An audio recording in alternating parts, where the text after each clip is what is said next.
Miren, mis hermanos, cumplimos 100 años como iglesia, Alianza. Hace 100 años atrás, mejor dicho, nuestro fundador, yo no sé cuántos conocen a nuestro fundador, él es nuestro fundador, Alberto Benjamín Simpson.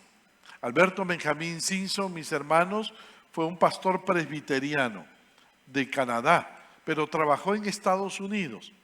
Y él tenía pasión por ganar vidas para Cristo. Lamentablemente trabajó en una iglesia en Nueva York que era una iglesia que se había acomodado a los tiempos. Había perdido su fervor evangelístico. A tal punto era esto que los asientos se pagaban en esa iglesia. Tú podías pagar tu asiento y nadie se podía sentar en ese asiento. Y no querían ganar vidas para Cristo. Y Alberto Benjamín Simpson tenía en su corazón un corazón misionero. Así que él decidió renunciar a esta iglesia en Nueva York. Y él decidió formar otra iglesia. Nunca quiso formar una nueva denominación. Él simplemente quiso unirse con un grupo de creyentes, hacer una alianza evangelística, misionera, hacer un pacto, una alianza entre creyentes para alcanzar el mundo para Cristo. Pero esa alianza, esa unión, se convirtió luego en una denominación, la Iglesia Alianza Cristiana y Misionera. Y noten, mis hermanos, que él envió los primeros 6 misioneros al Congo, al África, y en el África, lamentablemente, todos los misioneros murieron. Y muchos dijeron fracaso. Imagínense los diarios, fracaso. Pero no fue un fracaso, porque la muerte de esos misioneros fue la semilla que luego permitió que muchos misioneros más salieran y quisieran alcanzar el mundo para Cristo. De esos misioneros que salieron, hubieron 4 misioneros. Charles Masteller, Clyde Taylor y Benjamin Barton y Raymond Clark. Estos 4 misioneros salieron y llegaron a la selva del Brasil. Y de la selva del Brasil vinieron al Perú. ¿En qué año? 1925. Y establecieron una iglesia en Cahuapanas, en la selva de Cerro de Pasco, con los campas. Allí está.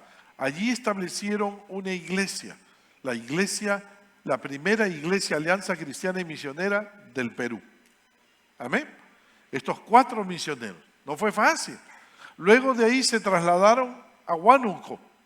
Y en Huánuco pudieron plantar muchas más iglesias. Hay una imagen de Huánuco. Ahí está. Ese es el ITA, el Instituto Teológico Alianza en Huánuco.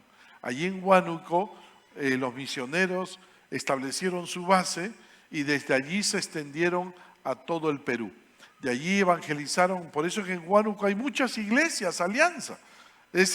No es tanto en Lima, sino en Huánuco. Y establecieron iglesias en Trujillo, Chiclayo, Piura, Huacho, y establecieron iglesias en casi todo el país. Hasta que en la década del 60, un misionero, Ken Opperman, decidió abrir una iglesia Alianza en Lima, que hoy en día es la Iglesia Alianza Cristiana y Misionera del INSE, de la cual salieron todas las demás iglesias en Lima. Y nuestra iglesia se formó hace 45 años, la Iglesia Alianza Cristiana y Misionera de los Olivos. Mire usted, ¿gracias a quién? A esos 4 misioneros que hace 100 años decidieron venir al Perú y establecer y traer el Evangelio. Gracias a ellos nosotros hemos podido conocer del Evangelio. Amén. Damos gloria a nuestro Dios. Dios usó a estos 4 siervos del Señor para traernos el Evangelio y fundar la Iglesia Alianza Cristiana y Misionera aquí en el Perú. 100 años, mis amados hermanos, 100 años. Y a mí me tocó predicar en el centenario.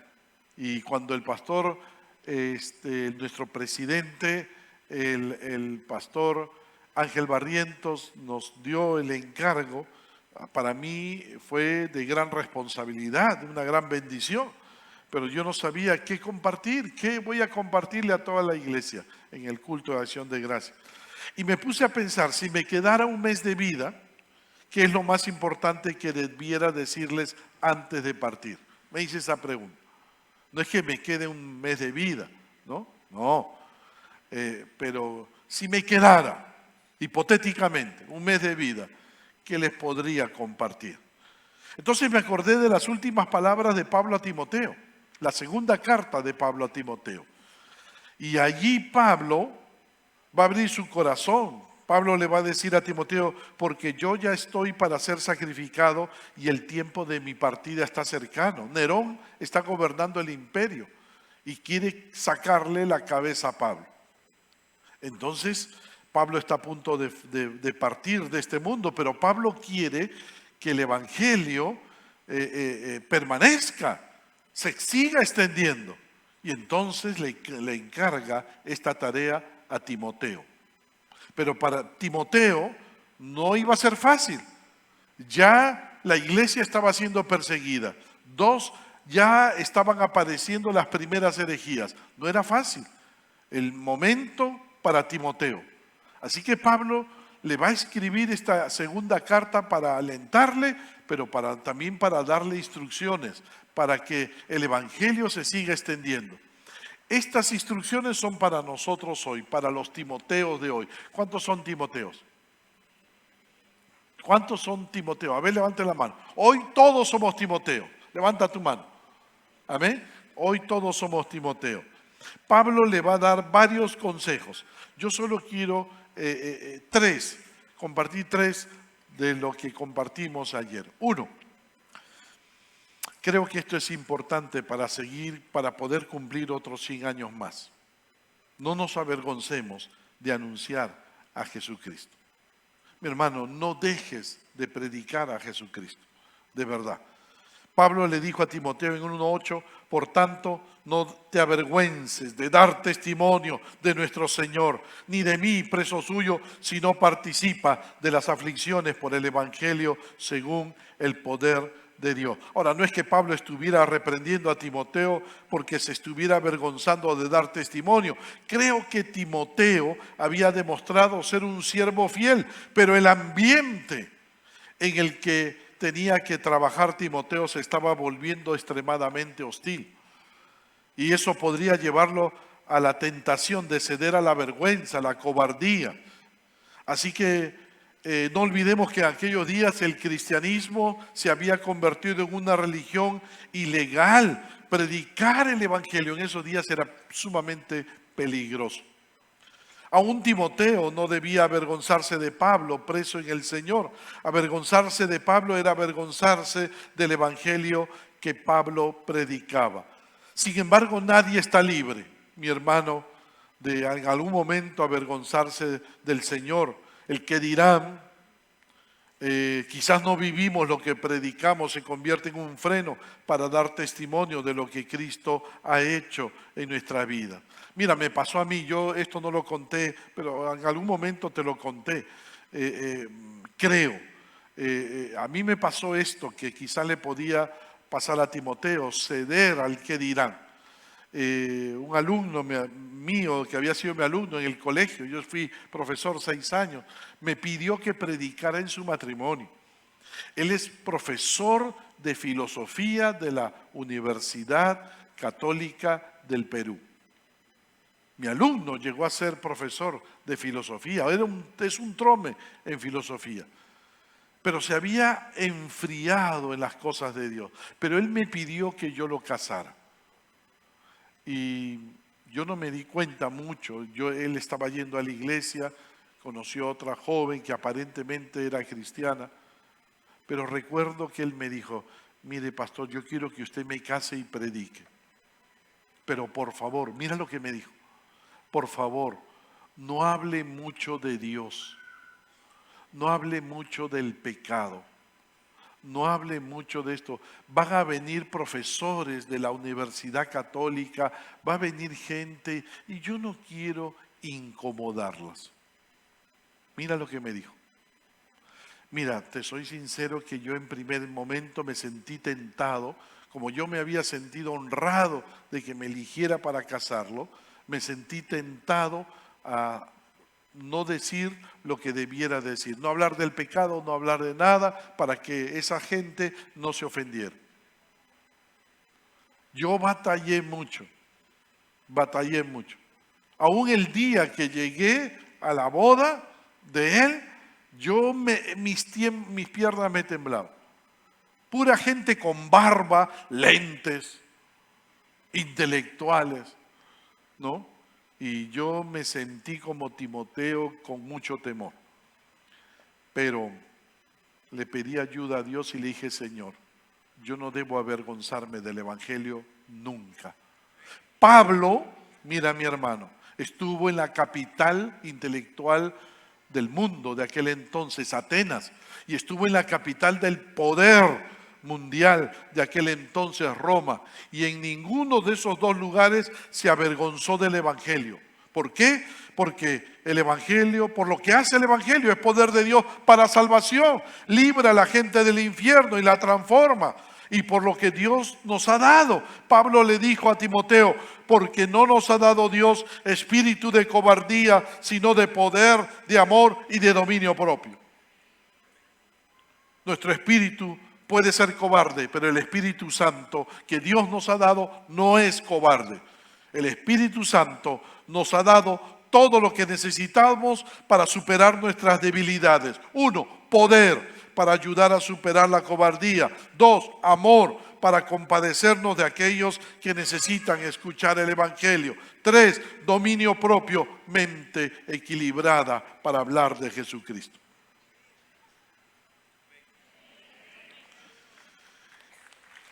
Todo nos ha dado el Señor. Ese día le dije al Señor, ayúdame. No voy a caer en el juego de mi alumno. Lo estimo, pero yo debo predicar de Jesucristo. Cambié todo el mensaje y comencé a hablar del pecado. Comencé a hablar de que son pecadores que van camino al infierno. Barbones, con lentes. Se van al infierno si no se arrepienten de sus pecados y le entregan su vida a Cristo. Se quedaron así. Mira, mi alumno estaba ahí con su esposa, ¿no? Casándose. Me miraron y yo dije todo el Evangelio. Mi hermano, podemos ceder, pero no cedamos. Anunciemos con valentía el Evangelio de nuestro Señor Jesucristo. Amén. No importa dónde estemos, no importa con quién nos encontremos, no importa en la universidad que nos encontremos. Jóvenes, den testimonio de Jesús allí en la universidad. Habrá gente que se burlará de ustedes. Habrá gente que les dirá, ¿no es cierto? Estás creyendo que los chanchos vuelan. Tú no, ¿cómo puedes probar a Dios? No tengan miedo. Hablar de Jesucristo. No tengan miedo. 2, el segundo consejo. Hagamos la obra de Cristo en las fuerzas de Cristo. Realizar la obra de Cristo en nuestras fuerzas puede hacernos sentir de 2 maneras, mi hermano, cuando tú haces la obra de Dios en tus fuerzas. 1, sentirte incapacitado, de verdad, para servir al Señor, por la magnitud de la obra de Dios. Y como Gedeón, terminamos sintiendo que no somos aptos para el servicio al Señor. El otro extremo, podemos sentir más bien ultra capacitados para servir al Señor, ¿no es cierto? De tal manera que nos lanzamos a servir con todos nuestros talentos y habilidades, y como Moisés terminamos matando a un egipcio por hacer la obra en nuestra carne. Pablo no quiere eso para Timoteo. Ni que se sienta incapacitado, ni que se sienta ultracapacitado. Pablo sabe que Timoteo tiene que enfrentar situaciones difíciles. A la muerte de Pablo. Pablo le advierte a Timoteo en 3:1, debes saber esto, que en los postreros días vendrán tiempos peligrosos. Es decir, desde una perspectiva humana, realizar la obra de Dios sería imposible. Pablo le dice a Timoteo 2:1, tú pues, hijo mío, esfuérzate en la gracia que es en Cristo Jesús. El verbo esfuérzate está en modo imperativo, es un mandato, pero con mucho amor, porque Pablo le dice, hijo mío, pero está en modo pasivo, no reflexivo.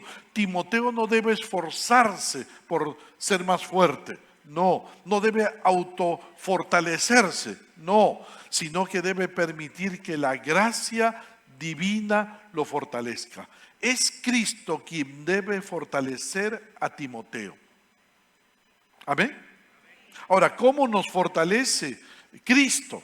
Cuando tú y yo dejamos de depender en nuestras fuerzas.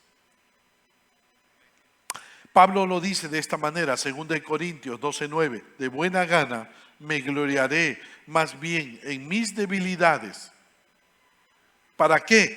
Para que repose sobre mí el poder de Cristo. ¿Cómo adquieres el poder de Cristo? Cuando tú eres más débil, más insuficiente y dependes menos de ti mismo. Cada mañana debes levantarte y decir, Señor, no puedo yo, tú sí puedes. Todas las mañanas. Porque como dice Pablo en 2 Corintios 12:10, cuando soy débil, entonces soy fuerte. Porque cuando soy débil no dependo de mí, dependo de Cristo. ¿Notas, mi hermano? Eso no significa tener una autoestima menoscabada. Tener una autoestima menoscabada es cuando tú dices yo no sirvo para nada, no sirvo para nada, no sirvo para nada y te sientas, ¿no es cierto?, en el sillón y ahí te quedas y nadie te mueve. No, lo que está diciendo Pablo es que tú digas yo no sirvo para nada, pero Cristo sí sirve a través de mi vida. Y todo lo voy a hacer en la gracia y fortaleza de Cristo. Así es. Tengo que hacerlo en las fuerzas de Cristo. Por eso Pablo decía en 1 Corintios 15:10, por la gracia de Dios soy lo que soy. Y su gracia no ha sido en vano para conmigo. Antes he trabajado más que todos ellos, pero yo no, sino la gracia de Dios conmigo. Pablo había servido al Señor tanto, pero no él. Él dice, yo no. Era la gracia de Dios a través de mí. Dios obrando a través de mí. Yo solo era el instrumento. Él permanecía, ¿dónde? En la fuente de la gracia, en Cristo Jesús, 2:1. La fuente de la gracia es en Cristo Jesús. Allí está el poder en Jesús. Por eso hay que permanecer unido a Cristo. Por eso nuestra vida tiene que girar en torno a Cristo. Por eso tenemos que levantarnos cada mañana para buscar a Cristo por medio de su palabra. Porque en Cristo está la fortaleza de nuestra vida. Amén. 3, mira, lo último, no dejemos de pasar el evangelio a las nuevas generaciones. El tercer consejo, que he separado estos 3. No dejemos de pasar el evangelio a las nuevas generaciones. Josué fue un hombre esforzado, valiente, logró conquistar Canaán para las 12 tribus de Israel, pero cometió un error. No supo pasar la posta. No supo pasar la palabra de Dios a las nuevas generaciones. ¿Y qué pasó? La Biblia nos dice que después de su muerte, Jueces 2:10, se levantó otra generación que no conocía a Jehová ni la obra que él había hecho por Israel. Esto es muy triste y lamentable. Se levantó una generación que no conocía a Dios. Cuando no pasamos a las nuevas generaciones el evangelio. Podemos llegar a ser grandes pastores, líderes, pero si no estamos formando a una nueva generación que mañana más tarde nos reemplace en la extensión del reino de Dios, no habrá servido para nada. Cada generación está obligada a pasar la posta, el evangelio, a la siguiente generación, porque cada generación debe ganar a su generación. ¿Amén o no? Mi hermano, cuando yo nací en la década del 60, yo venía con mi pan bajo el brazo. ¿Sí o no?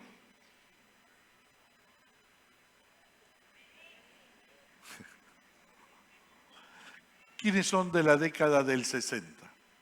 A ver, levante la mano. No se hagan, ¿eh? Ahí está. ¿Qué decían cuando un bebé llegaba? ¿Con qué venía? ¿Con qué venía? Mi hermana que aquí es abuelita. ¿Con qué venían los bebés? Con el pan bajo el brazo. ¿Así nos decían? La generación Z viene no con el pan bajo el brazo, con el celular bajo el brazo, con YouTube bajo el brazo, con TikTok bajo el brazo, con Twitter. ¿Qué más? Parasallín, ¿no? ¿Ves? Esa generación, hermano, yo no la conozco. La generación Z. Es la que tira las piedras. Y nota, mi hermano, esa generación, yo no la puedo alcanzar. Yo no sé ni siquiera manejar la inteligencia artificial. Yo no sé manejar el TikTok, yo no sé manejar todo. Yo tengo un celular de alta gama, hermanos, y no sé usarlo. Entonces, ¿para qué lo usas? Me dicen. Bueno, para decir que tengo un buen celular, aunque no sepa usarlo. Mis hermanos, pero los jóvenes sí saben usarlo. Mis nietos ya saben usar todo eso. Esta generación. Entonces, ¿qué hay que hacer? Alcanzar con el evangelio a esa generación para que ellos alcancen con el evangelio a su generación. Hay que transmitir a toda la juventud. Aquí están los ADN. ¿Dónde están los ADN?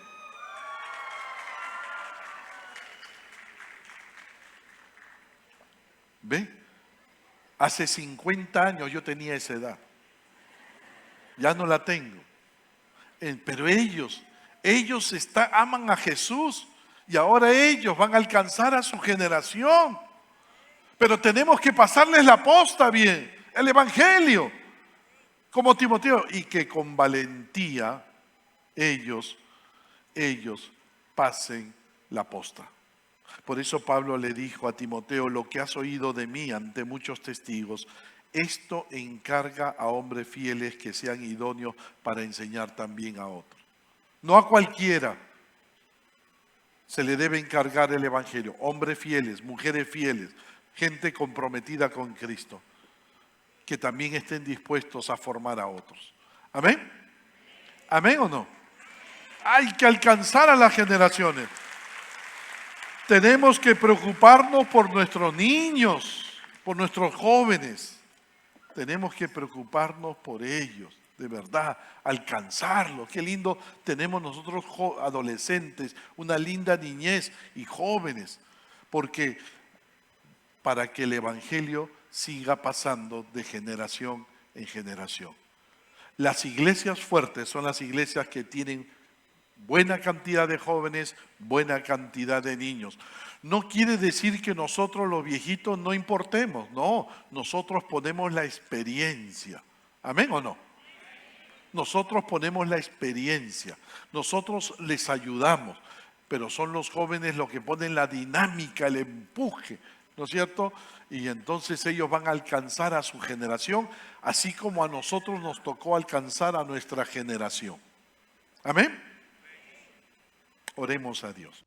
Para participar y pertenecer a una de nuestras redes, inscríbete en los links que aparecen en la descripción del video. Recuerda que también nos reunimos en nuestros grupos pequeños. Para mayor información, comunícate al WhatsApp que aparece en pantalla. Recuerda que puedes vernos a través de nuestras redes sociales. Que Dios te bendiga.